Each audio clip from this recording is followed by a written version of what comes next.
Maureen Pervin has lived here in this Jamaica Queens studio for 20 years. She says in 2017, she started getting these notices of what's called MCIs, major capital improvements, from her landlord. I have to pay about $100 to $150 per month, and I cannot afford it. You can't afford that? No, Okay. I can't. She says the major capital improvements here at her building include roof repairs, brickwork, boiler fixes, front door, elevator repairs, and surveillance cameras. Her landlord says Zara Realty was founded by Guyanese immigrants who came to this country penniless and through hard work and great fortune achieved the American dream.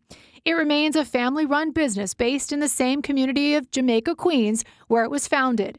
We invest in affordable housing for the long term. People cannot afford a $100, $200 increased rent per month. It's impossible. People are self-evicting because they can't afford it. Even though there's nothing illegal about this, Rima Bagoom says it's just not right and wants to change the law. She is a tenant organizer at Chaya Community Development Corporation, a housing advocacy group.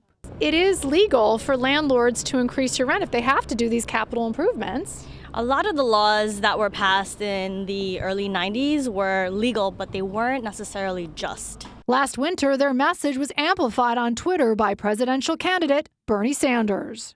That in the midst of this national housing emergency, Bagoom says their group is building momentum. Tuesday, tenant groups traveled to Albany to demand the elimination of rent increases for major capital improvements. There is a bill introduced by Assemblymember Brian Barnwell that would do just that. They were a huge burden on tenants, whether they had preferential rent, whether they were getting vacancy bonuses, and MCIs were a major part of a lot of those bills that were passed in the early 90s that still affect tenants to this day, which is why we need to eliminate them.